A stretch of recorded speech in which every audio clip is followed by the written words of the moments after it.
So today very important topic, looping statements అన్నమాట. Looping statement. దీనికి another name is iterative control structures. Iterative control structures అన్న looping statements అన్న same name. So what is looping here? A portion of the program that is executed repeatedly is called a loop. A portion of the program that is executed repeatedly is called a loop. The C programming language contains 3 different program statements for program looping. They are for loop, okay, while loop, do while loop. So these are 3 types: for loop, while loop, do while loop అన్నమాట. So ఈ 3 different types ఉన్నాయి. So what is looping statement అంటే ఏమనుకున్నాం, ఒక portion of the programme ని repeated గా execute చేసే process ని మనం లూపింగ్ స్టేట్మెంట్స్ అనుకుంటున్నాం. లూపింగ్ అంటే ఇంకా క్లియర్ గా కావాలంటే, మనకు క్లారిటీ ఇన్ఫర్మేషన్ కావాలంటే, ఫర్ ఎగ్జాంపుల్ ఈ flower bracket begin, flower bracket close ఇక్కడ ఉంది అనుకుందాం. ఓకే, ఇందులో ఒక స్టేట్మెంట్ ఉంది, లైక్ ఏదో ప్రింట్ ఎఫ్ సంథింగ్ ఏదో ఒక మ్యాటర్ ఉంది అనుకున్నాం. ఓకే, లైక్ మ్యాటర్ మీన్స్ ఎందుకు ఒక ప్రింట్ ఎఫ్ స్టేట్మెంట్ ఉంది అనుకున్నాం. Printf double quotes like welcome అనే ఒక స్టేట్మెంట్ ఉంది, ప్రింట్ చేసుకోవాలి. జనరల్ గా అయితే మనకి ఇది ఎన్నిసార్లు ప్రింట్ అవుతుంది? ఓకే, ప్రింట్ ఎఫ్ అనేది 1 టైం ప్రింట్ అవుతుంది. సో ఇలాంటివి ఒక 100 టైమ్స్ ఆర్ 10 టైమ్స్, ఒక 1000 టైమ్స్ ప్రింట్ చేయాలనుకున్నప్పుడు, single statement number of times print చేయాలనుకున్నప్పుడు మనకి ఈ లూపింగ్ స్టేట్మెంట్స్ అనేది మనకి యూజ్ అవుతాయి అన్నమాట. ఓకేనా, ఈ లూపింగ్ స్టేట్మెంట్స్ అనేది మనకి యూజ్ అవుతాయి. ఎలా యూజ్ అవుతాయి అంటే, అందుకే ఇక్కడ చూడండి, ఏ పోర్షన్ ఆఫ్ ది ప్రోగ్రామ్ అంటే, పోర్షన్ ఆఫ్ అంటే ఈ ఫ్లవర్ బ్రాకెట్ బిగిన్ నుంచి ఫ్లవర్ బ్రాకెట్ క్లోజ్ వరకు ఒక పోర్షన్ అనుకుందాం, ఒక మన కాంపౌండ్ వరకు ఇందులో ఉన్న ఒక పార్ట్ ని అనుకుందాం. ఈ ప్రోగ్రామ్ ని ఈజ్ ఎగ్జిక్యూటెడ్ రిపీటెడ్లీ మీనింగ్ ఏంటిది? ఓకేనా, మళ్ళీ ఎగ్జిక్యూట్ అవడమే కదా. ఓకేనా, అదే స్టేట్మెంట్ రిపీటెడ్ గా ఎగ్జిక్యూట్ చేసే ప్రాసెస్ ని మనం లూపింగ్ అంటున్నాం. అంటే ఒక ఓన్లీ 1 టైం, ఇప్పటి వరకు అయితే మనం వెల్కమ్ ఒక 10 టైమ్స్ ప్రింట్ చేయాలనుకున్నాం అనుకోండి, ప్రింట్ ఎఫ్ వెల్కమ్ ఒక 10 టైమ్స్ రాస్తాం. అదే లూపింగ్ స్టేట్మెంట్స్ లో 1 టైం ప్రింట్ ఎఫ్ స్టేట్మెంట్ రాసుకొని మనకి ఎన్ని సార్లు కావాలనుకుంటే అన్ని సార్లు మనం ప్రింట్ చేసుకోవచ్చు. ఎన్ని సార్లు కావాలనుకుంటే అన్ని సార్లు, అది 100 టైమ్స్ కావచ్చు, ఓకేనా, 10 టైమ్స్ కావచ్చు, 1000 టైమ్స్ కూడా కావచ్చు. అలా ప్రింట్ చేసే ప్రాసెస్ ని మనం ఏమనుకుంటాం అంటే లూపింగ్ స్టేట్మెంట్స్ అంటాం. అందులో 3 టైప్స్ ఉన్నాయి, ఒకటి for loop, while loop and do while loop అని 3 టైప్స్ ఉన్నాయి మనకి. ఓకేనా, రైట్. ఇప్పుడు మనకి లూపింగ్ అంటే అర్థమైంది, అంటే రిపీటెడ్ గా ఎగ్జిక్యూట్ చేసే ప్రాసెస్ ని, ఒకే స్టేట్మెంట్ నెంబర్ ఆఫ్ టైమ్స్ మనకి ఎన్ని సార్లు కావాలంటే అన్ని సార్లు ఎగ్జిక్యూట్ చేసే ప్రాసెస్ ని లూప్ అంటున్నాం. దాని డెఫినేషన్ ఇది. ఓకే కదా, రైట్. ఇప్పుడు మరి ఫర్ లూప్ అంటే ఏంటి? ఓకేనా, ఇప్పుడు వరకు లూప్ అంటే అని తెలుసుకున్నాం. ఇప్పుడు ఫర్ లూప్ అంటే ఏంటి? For loop the for loop is an entry control loop. The for loop is an entry control loop statement. The workflow of the for loop in anti-clockwise అన్నమాట, యాంటీ-క్లాక్వైజ్ డైరెక్షన్ అన్నమాట. ఓకేనా, ఈ loop అనేది entry control loop meaning ఏంటంటే, ఆ loop statement లోకి execute అయ్యే process ముందే, ఓకేనా, ఈ ఎగ్జిక్యూట్ అయ్యే ముందే మనకి ఒక కండిషన్ చెక్ చేసుకుంటుంది అన్నమాట. ముందే కండిషన్ చెక్ చేసుకుంటుంది, అది ట్రూ అయితేనే లోపలికి వెళ్ళమని చెప్తుంది అన్నమాట. ఓకే, దాన్ని ఎంట్రీ కంట్రోల్ లూప్ అంటాను. ఓకేనా, the work flow of the for loop in anti clock wise అంటున్నా. యాంటీ క్లాక్ వైజ్ అంటే మనకి క్లాక్ అంటే ఎలా తిరుగుతుంది జనరల్ గా? ఓకే, క్లాక్ అన్న ఎలా ఉంటుంది? ఓకే, ఎగ్జాంపుల్ తీసుకుందాం. ఇప్పుడు జనరల్ గా క్లాక్ ఇలా తిరుగుతుంది కదా. సో ఇది ఎలా ఉంటుందంటే యాంటీ క్లాక్ రివర్స్ ప్రాసెస్ అన్నమాట. ఓకేనా, రివర్స్ ప్రాసెస్. ఓకే, దీన్ని మనం యాంటీ క్లాక్ వైజ్ అని అంటాం. జనరల్ గా క్లాక్ అనేది ఇలా తిరుగుతుంది మనకి, సో మనకి రివర్స్ ప్రాసెస్ ఇట్లా, దాన్ని యాంటీ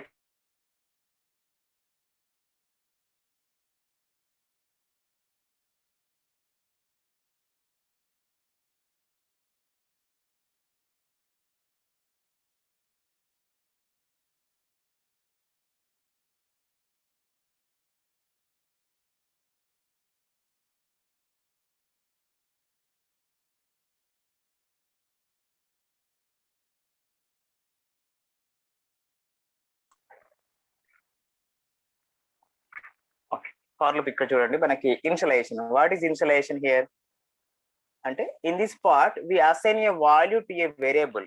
ఇక్కడ ఈ పార్ట్ లో మనం వాల్యూని అరేంజ్ చేసుకోవడానికి అసైన్ చేసుకుంటాం.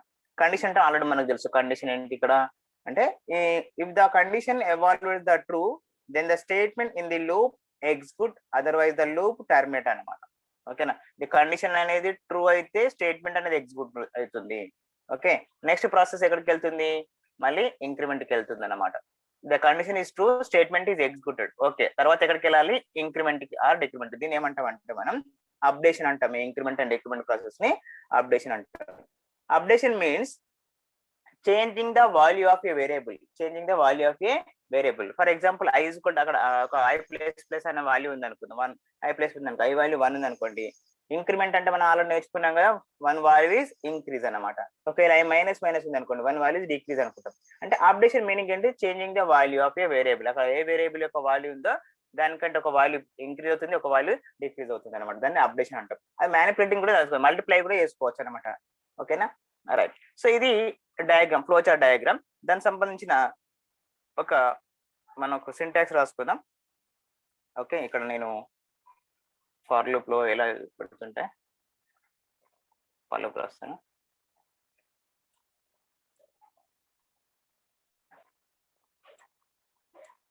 ఓకే, ఫస్ట్ ఇక్కడ నేను టైప్ చేస్తాను for loop syntax. For loop syntax for bracket begin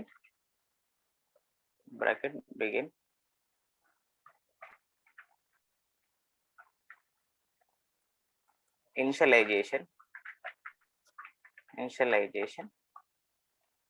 okay, semicolon condition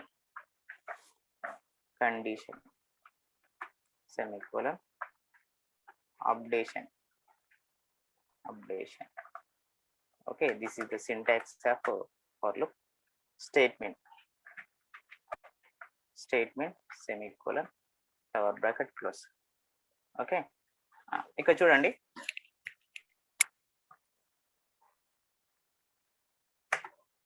for loop చూడండి. ఇక్కడ ఫర్ లూప్ ఫస్ట్ ఏం చేస్తున్నా, కంపైలర్ ఏం చేస్తుందంటే ఫస్ట్ ఇనిషియలైజేషన్ కి వెళ్ళిపోతుంది, ఇనిషియలైజేషన్ కి వెళ్తుంది అనమాట. ఓకే, ఇనిషియలైజేషన్ పార్ట్ తర్వాత ఓకే నెక్స్ట్ ఎక్కడికి వెళ్తుంది, కండిషన్ పార్ట్ కి వెళ్ళిపోతుంది. కండిషన్ పార్ట్ అయిపోయిన తర్వాత దిస్ కండిషన్ ఇస్ ట్రూ అయింది అనుకోండి, స్టేట్మెంట్ అనేది ఎగ్జిక్యూట్ అవుతుంది. This condition is true, statement is executed అన్నమాట. ఓకే, స్టేట్మెంట్ ఎగ్జిక్యూట్ అయిపోయిన తర్వాత నెక్స్ట్ మళ్ళీ ఏ పార్ట్కి వెళ్తుంది అంటే అప్డేషన్ కి వెళ్తుంది. అప్డేషన్ పార్ట్ కి వెళ్ళిపోతుంది. ఓకే, మళ్ళీ ఏం చేస్తుంది అంటే కండిషన్ చెక్ చేసుకుంటుంది. మళ్ళీ కండిషన్ ట్రూ అయితే మళ్ళీ స్టేట్మెంట్ ఈస్ ఎగ్జిక్యూట్ అవుతుంది. ఓకేనా, మళ్ళీ స్టేట్మెంట్ అనేది చెక్ అంటే if the condition evaluates the true then the statements in the loop execute, otherwise the loop terminate. అంటే ఇక్కడ కండిషన్ ట్రూ అయ్యేంతసేపు స్టేట్మెంట్ ఎగ్జిక్యూట్ అవుతూనే ఉంటుంది. ఓకేనా, ఎప్పుడైతే ఫాల్స్ అవుతుందో అప్పుడు ప్రోగ్రామ్ అనేది టర్మినేట్ అవుతుంది అన్నమాట, అప్డేషన్. ఓకేనా, రైట్. అప్పటికి ఇది ఓకే, రైట్. ఇక్కడ ఇనిషియలైజేషన్, కండిషన్, అప్డేట్. 1 చూడండి. ఫస్ట్ ద కంపైలర్ ఏం చేస్తుంది, ఇనిషియలైజేషన్ అనే ప్రాసెస్ ని చెక్ చేసుకుంటుంది. తర్వాత కండిషన్ కి వెళ్తుంది. కండిషన్ అయిపోయిన తర్వాత కండిషన్ చెక్ చేసుకున్న తర్వాత కండిషన్ ట్రూ అయితే statement is executed. So updating కి వెళ్తుంది. ఎక్కడికి, అప్డేట్ కి వెళ్తుంది అనమాట. తర్వాత మళ్ళీ కండిషన్ చెక్ చేసుకుంటుంది అనమాట. ఓకే, ఒకసారి నేను పెయింట్ బ్రష్ లో డ్రా చేస్తే కొంచెం క్లియర్ గా కనబడుతుంది. ఓకేనా, ఫర్ లూప్ కొంచెం ఇది ఐ అంటే ఇనిషియలైజేషన్ అనుకోండి, సెమీకోలన్, నెక్స్ట్ కండిషన్, సి అంటే కండిషన్, సెమీకోలన్ పెట్టాను. యూ అంటే అప్డేషన్, అక్కడికి ఫ్లవర్ బ్రాకెట్ క్లోజ్ చేస్తాను. ఫ్లవర్ బ్రాకెట్ బిగిన్, లైక్ ఇది స్టేట్మెంట్ అనుకుందాము. ఫ్లవర్ బ్రాకెట్ క్లోజ్ చేస్తున్నాను. ఇక్కడ కొంచెం క్లారిటీ కోసం మీకు ఇస్తున్నాను, అందుకే ఇక్కడ సెమీకోలన్, రైట్. క్లాక్ వైజ్ ఇప్పుడు దాకా ఎలా వెళ్తుంది ప్రాసెస్ అంటే ఒకసారి చూద్దాం. ఫస్ట్ ఫస్ట్ ఏం చేస్తుంది, ఓకేనా, కండిషన్ చెక్ చేసుకుంటుంది. ఎలా కండిషన్, ఇనిషియలైజేషన్ చెక్ చేసుకుంటుంది. ఇనిషియలైజేషన్ ఎలా చెక్ చేసుకుంటుంది, ఓకే, ఇనిషియలైజేషన్ వచ్చేసిన తర్వాత నెక్స్ట్ కండిషన్కి వెళ్తుంది. ఓకేనా, నెక్స్ట్ కండిషన్కి వెళ్తుంది. కండిషన్ ట్రూ అయింది అనుకోండి, కండిషన్ అనేది ట్రూ అయింది అనుకోండి, కండిషన్ ట్రూ అయితే statement is executed. The condition is true, statement is executed. Okay, statement execute అయిపోయింది కదా, నెక్స్ట్ ఎక్కడికి వెళ్తుంది, అప్డేషన్కి వెళ్తుంది అనమాట. అప్డేషన్కి వెళ్తుంది. సో అప్డేషన్ అయిపోయిన తర్వాత ఇక్కడ ఏంటిది, ఓకే నెక్స్ట్ మళ్ళీ కండిషన్కి వెళ్ళిపోతుంది. నెక్స్ట్ మళ్ళీ కండిషన్కి వెళ్ళిపోతుంది. కండిషన్ మళ్ళీ ట్రూ అయితే మళ్ళీ స్టేట్మెంట్ ఎగ్జిక్యూటెడ్ అవుతుంది. మళ్ళీ ట్రూ అయితే మళ్ళీ స్టేట్మెంట్ ఎగ్జిక్యూట్ అవుతుంది. స్టేట్మెంట్ అయిపోయిన తర్వాత మళ్ళీ అప్డేషన్కి వెళ్తుంది. బాగా గుర్తుపెట్టుకోండి, అప్డేషన్కి వెళ్తుంది. అప్డేషన్కి అయిపోయిన తర్వాత మళ్ళీ కండిషన్కి వెళ్తుంది. సో ఇది ఎప్పటి వరకు కండిషన్ చెక్ చేస్తుంది, till the condition is false. ఓకేనా, కండిషన్ అనేది ఫాల్స్ అయ్యేంత వరకు, కండిషన్ అనేది ఫాల్స్ అయ్యేంత వరకు, అంటే ఎఫ్ ఫాల్స్ అయ్యేంత వరకు. ఎప్పుడైతే ఫాల్స్ అవుతుందో ఈ ప్రోగ్రామ్ అప్పటికి బయటకు వచ్చేస్తుంది, టర్మినేటెడ్ ద ప్రోగ్రామ్. ఓకేనా, గుర్తుపెట్టుకోండి. ఓకే, ఫస్ట్ ఎక్కడికి వెళ్తుంది, మళ్ళీ ఇంకో వేరే కలర్తో ఇండికేట్ చేస్తున్నా చూడండి కావాలంటే, ఇనిషియలైజేషన్. ఫస్ట్ ఐ అంటే ఇనిషియలైజేషన్కి వెళ్తుంది, తర్వాత కండిషన్కి వెళ్తుంది, తర్వాత కండిషన్ ట్రూ అయితే స్టేట్మెంట్ ఎగ్జిక్యూటెడ్. చూడండి ప్రాసెస్ చూడండి, అప్డేట్కి వెళ్ళి కండిషన్ అప్డేట్, ఇది యాంటీ క్లాక్ వైజ్ అనేది లూపింగ్ స్టేట్మెంట్ అనేది ఎగ్జిక్యూట్ అవుతూనే ఉంది ప్రాసెస్ అనేది. ఎప్పుడైతే కండిషన్ ఫాల్స్ అయితే అప్పుడు బయటకు వచ్చేస్తుంది. Okay, that is the syntax of for loop statement అన్నమాట. ఓకే, ఇప్పుడు ఒక ఎగ్జాంపుల్ తీసుకుందాం. ఓకేనా, ఇప్పుడు ఒక ఎగ్జాంపుల్ తీసుకుందాం దీన్ని బేస్ చేసుకొని. ఓకే, ఒక నెంబర్స్ ని ప్రింట్ చేయడానికి కోసం ఏంటి అంటే write a program to print n natural numbers.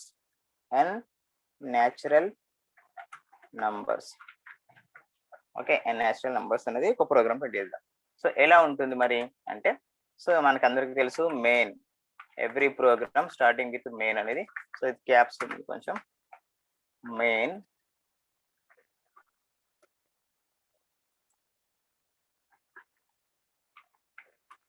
Okay main. అక్కడ డాట్ ఎందుకు ఇచ్చానంటే క్యాప్స్ రాకుండా ఉండడానికి కోసం. Main flower bracket begin. Okay, flower bracket begin like integer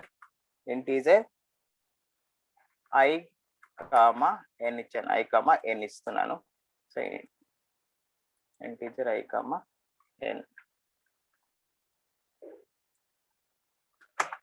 printf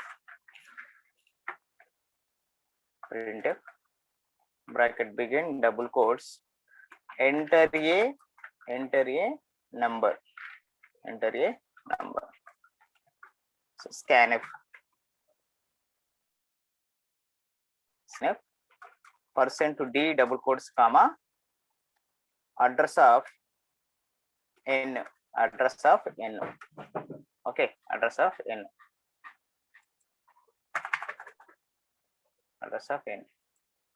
next step for loop రాస్తున్నా ఇప్పుడు. For i equal to 1 is the initialization. Okay, in this part we assign a value to a variable. Okay, i అనే variable ఉంది ఇక్కడ మనకి, i అనే variable ఉంది కదా, ఆ వేరియబుల్ కి మనం ఓకేనా వాల్యూ ని అసైన్ చేసినాం అన్నమాట. ఓకే రైట్, ఇప్పుడు కండిషన్ రాసుకుంటున్నాం. కండిషన్ ఏంటిది అంటే i less than or equal to n. Okay, i less than or equal to n. Updation ఏంటిది i ప్లస్ ప్లస్ అని పెట్టాను. Flower bracket begin printf. Okay, printf double codes ఏంటి ఇక్కడ వాల్యూని మనం ప్రింట్ చేస్తున్నాను, %d డబుల్ కోడ్స్ కామా ఏ value print చేసుకుంటున్నాం మనం. ఓకేనా, ఏ వాల్యూ ప్రింట్ చేస్తున్నాం, i అనే వాల్యూని మనం ప్రింట్ చేస్తున్నాం. ఓకేనా, i అనే వాల్యూని ప్రింట్ చేస్తున్నాం. Okay right, semicolon flower bracket close. Okay, slash అని కూడా ఒకటి ఇద్దాం, printf /n. ఓకే, దిస్ ఇస్ అవర్ ప్రోగ్రామ్. చూద్దాం దీని అవుట్పుట్ ఏంటంటే 1 to 5 వరకు ప్రింట్ చేయడం, 1 2 3 4 5 వరకు ఇలా ప్రింట్ చేయడం. సో ఇలా ఎలా ప్రింట్ అవుతుందో ఒకసారి చూద్దాం, చెక్ చేసుకున్నాం మనం ఈ ప్రోగ్రామ్ ని ఫర్ లూప్ స్టేట్మెంట్ లో. ఓకేనా రైట్, సో దానికన్నా 1 2 3 4 5 నెంబర్స్ ప్రింట్ చేసుకుంటున్నాం. ఎంటర్ ఏ నెంబర్ అంటున్నాం. ఫర్ ఎగ్జాంపుల్ 5 ఇచ్చాను. 5 అనే నెంబర్ ఇచ్చాను. సో ఇప్పుడు ఇక్కడ n లో వాల్యూ ఎంత ఉంది? i less than or equal to n అనే వాల్యూ ఉంది కదా. i less than or equal to n అని అంటే i less than or equal to n meaning ఏంటంటే ఇక్కడ i వాల్యూ ఎంత ఉంది? ఇక్కడ 1 ఉంది. i వాల్యూ 1 ఉంది. ఓకే, i వాల్యూ 1 అంటే ఈ కండిషన్ దగ్గర ఏంటిది? 1 less than or equal to 5 అన్నమాట. 1 less than or equal to 5. 1 less than or equal to 5 అంటే condition is true. 1 less than or equal to 5 అనేది కండిషన్ ఈజ్ ట్రూ అవుతుంది. So condition is true అయితే ఏం కావాలి? ఈ స్టేట్మెంట్ ఎగ్జిక్యూట్ కావాలి. ఓకేనా, ఈ స్టేట్మెంట్ అనేది ఎగ్జిక్యూట్ అవుతుంది. సో ఈ స్టేట్మెంట్ ఎగ్జిక్యూట్ అవుతుంది, దాని మీనింగ్ ఏంటిది? 1 అనే వాల్యూ ఇక్కడ ప్రింట్ చేస్తున్నాను మీనింగ్. దాన్ని 1 అనే వాల్యూ ప్రింట్ చేస్తున్నాను మీనింగ్. ఓకే, i వాల్యూ ఎంత ఉంది? 1 అనే వాల్యూ ఉంది, ప్రింట్ చేసింది. నెక్స్ట్ స్లాష్ అంటే ఏంటిది? నెక్స్ట్ లైన్ కి వచ్చేసింది అనుకున్నాం. ఓకే, నెక్స్ట్ ఎక్కడికి వెళ్ళాలి? స్టేట్మెంట్ అయిపోయిన తర్వాత ఇంతకుముందు మనం సింటాక్స్ అనుకున్నాం కదా, అప్డేషన్ కి వెళ్ళాలి. అంటే i++ కి వెళ్ళిపోతుంది అనమాట. సో i++ అంటే మీనింగ్ ఏంటిది? 1 వాల్యూ ఈజ్ ఇంక్రీజ్ అనమాట. 1 value is increase. 1 value is increase meaning ఏంటి? ఆల్రెడీ i వాల్యూ ఎంత ఉందో అది ఇంక్రిమెంట్ అవుతుంది అనమాట. అంటే i వాల్యూ ఇంత ముందు, ఓకేనా, i వాల్యూ ఇంత ముందు 1 ఉండే, ఓకే, ఇప్పుడు ఎంత అవుతుంది? 2 అవుతుంది అనమాట. ఓకేనా, ఇంత ముందు i వాల్యూ ఎంత ఉండే? ఓకేనా, 1 ఉండే, ఇప్పుడు 1 వాల్యూస్ ఇంక్రీజ్ అయింది కాబట్టి 2 అయింది అనమాట. Okay, right. ఇప్పుడు ఇక్కడ కండిషన్ ఏమని చెక్ చేసుకుంటాం మరి? అంటే కండిషన్ ఇక్కడ ఏమని చెక్ చేసుకుంటాం అంటే 2 less than or equal to 5 అని చెక్ చేస్తాం. 2 less than or equal to 5 అని కండిషన్ చెక్ చేసుకుంటాం. ఎందుకంటే i వాల్యూస్ ఇంక్రీజ్ అయింది కదా. 2 less than or equal to 5 అనేది కూడా కండిషన్ అనేది ట్రూ అయింది. 2 less than or equal to condition is true అయింది కాబట్టి మళ్ళీ స్టేట్మెంట్ ఎగ్జిక్యూట్ అయింది. మళ్ళీ స్టేట్మెంట్ ఎగ్జిక్యూట్ అయింది కాబట్టి i వాల్యూ ఇప్పుడు ఎంత ఉంది? 2 అనే వాల్యూ ఉంది. సో 2 అనే వాల్యూ ప్రింట్ అవుతుంది. అంటే నెక్స్ట్ లైన్ కి వచ్చేస్తున్నాం. ఓకే, సో i వాల్యూ ఇంతకు ముందు 1 ప్రింట్ అయింది, 2 ఉంది కాబట్టి 2 కూడా ప్రింట్ అయిపోయింది. నెక్స్ట్ స్లాష్ అని అంటారు. స్లాష్ అని అంటే ఏంటి? Next line. Okay, next line కి వెళ్ళిపోతుంది అన్నమాట. ఓకేనా, ఇది ఇక్కడ కింద రాద్దాం. ఓకే, నెక్స్ట్ i++ అంటే 1 వాల్యూ ఈజ్ ఇంక్రీజ్.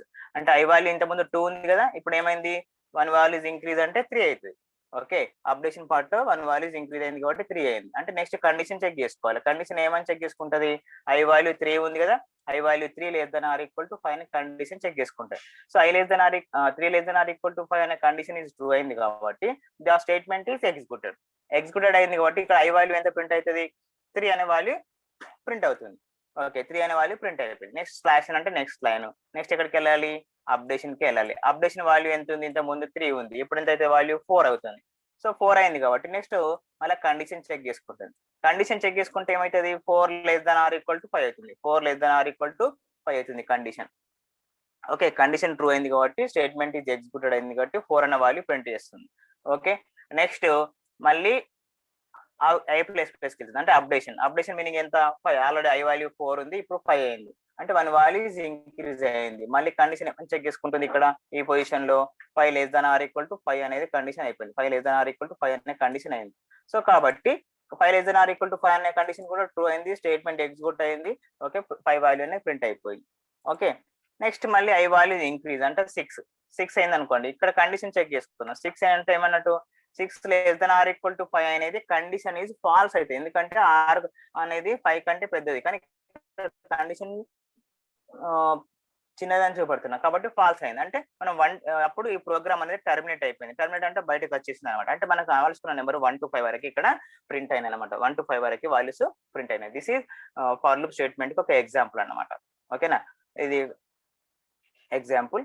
ఇంకో ఎగ్జాంపుల్ కూడా మనం తీసుకోవచ్చు. దీన్ని సేమ్ ఇలా number of times values print చేయకుండా ఇంతకుముందు ఒకే నేమ్ ని ఎన్నిసార్లు ప్రింట్ చేసుకోవాలి? 5 times ప్రింట్ చేసుకోమన్నాం కదా.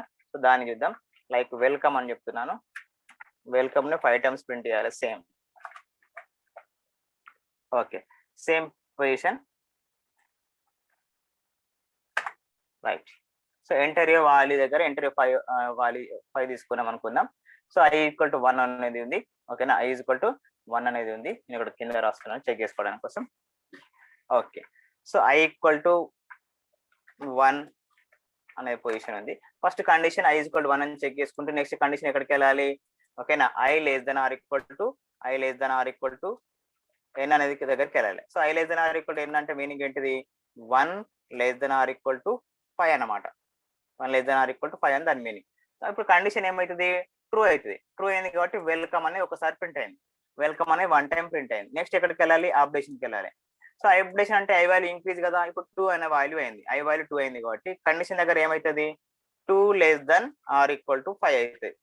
ఓకేనా, ఈ కండిషన్ ఏమవుతుంది 2 less than or equal to 5 అవుతుంది. అంటే మళ్ళీ ట్రూ అయింది కాబట్టి సెకండ్ టైం వెల్కమ్ అని ప్రింట్ అయింది, 2 టైమ్స్ వెల్కమ్ ప్రింట్ అయింది. మళ్ళీ ఐ ప్లస్ ప్లస్కి వెళ్ళిపోతుంది, అంటే ఐ వాల్యూ ఎంత అయింది 3 అయింది. అప్పుడు 3 less than or equal to 5 అయింది. 3 less than or equal to 5 అంటే మళ్ళీ కండిషన్ ట్రూ అయింది కాబట్టి ఈ స్టేట్మెంట్ ఎగ్జిక్యూట్ అవుతుంది. ఈ స్టేట్మెంట్ ఎగ్జిక్యూట్ అయింది కాబట్టి మళ్ళీ ఐ ప్లస్ ప్లస్కి వెళ్ళిపోతుంది, అప్డేషన్కి వెళ్తుంది. అంటే నెక్స్ట్ ఐ వాల్యూ ఎంత అయింది 4 అయింది. మళ్ళీ కండిషన్కి వెళ్తుంది, అంటే కండిషన్ ఏముంది 4 less than or equal to 5 ఉంది. 4 less than or equal to 5 అంటే మళ్ళీ కండిషన్ ట్రూ అయింది, స్టేట్మెంట్ ఎగ్జిక్యూట్, ఫోర్త్ టైం కూడా వెల్కమ్ ప్రింట్ అయింది. ఓకేనా, అలా నెక్స్ట్ అలాగే 5 ఫిఫ్త్ టైం ప్రింట్ అవుతుంది, ఎగ్జిక్యూట్ అయిపోతుంది. కండిషన్ చెక్ చేసుకుంటాం. ఎప్పుడైతే 6 less than or equal to 5 అయింది అనుకోండి, అప్పుడు కండిషన్ ఫాల్స్ అవుతుంది, ప్రోగ్రామ్ బయటకి వెళ్ళి టర్మినేట్ అవుతుంది అనమాట. సో ఇది ఫార్ లూప్. అంటే ఇక్కడ ఏం జరుగుతుంది, మనకి లూపింగ్ స్టేట్మెంట్ అనేది ఎంట్రీ కంట్రోల్. అంటే ఎంట్రీ కంట్రోల్ లూప్ అని ఎందుకు అంటున్నాం, ఫస్టే మనకి ఈ ఎగ్జిక్యూట్ అయ్యే ముందే, ఈ స్టేట్మెంట్ ఎగ్జిక్యూట్ అయ్యే ముందే కండిషన్ చెక్ చేసుకుంటున్నాం. ఓకేనా, ఇది ట్రూ అయితేనే స్టేట్మెంట్ అనేది ఎగ్జిక్యూట్ అవుతుంది. ఓకేనా, రైట్, ఇది దీని ప్రాసెస్ అనేది, అందుకే దీని ఎంట్రీ కంట్రోల్ లూప్ అంటున్నాం. అలాగే రిపీటెడ్లీ ఎగ్జిక్యూట్ ఎలా అవుతుంది, ఓకేనా, ఫాల్స్ అయ్యేంత వరకు ఇది ఎగ్జిక్యూట్ అవుతూనే ఉంటా ఉంటది, అందుకనే రిపీటెడ్లీ ఎగ్జిక్యూట్ అవుతుంది అంటున్నాం. అలాగే యాంటీ క్లాక్ వైజ్ అంటున్నాం. చూడండి, ఐ లెస్ దెన్ ఎక్కువ ఇటు నుంచి ఇట్లా యాంటీ క్లాక్ వైజ్ ఇలా ప్రాసెస్ తిరుగుతూనే ఉంటుంది. క్లాక్ కి మామూలుగా క్లాక్ అంటే ఇట్లా తిరుగుతుంది, ఇదేమో యాంటీ క్లాక్ ఇట్లా ఈ టైప్ లో ఎగ్జిక్యూట్ అవుతూనే ఉంటా ఉంటుంది. సో అందుకోసం ఇది యాంటీ క్లాక్ వైజ్ అని అంటున్నాం. ఇది ఒక నార్మల్ గా డాటాని ఎలా 5 టైమ్స్ ప్రింట్ చేయడానికి కోసం, అలాగే ఒక 1 to 5 వరకు నెంబర్స్ ప్రింట్ చేయడానికి కోసం 2 ప్రోగ్రామ్స్ మనం ఇప్పుడు చూసినాం అనమాట. ఓకేనా,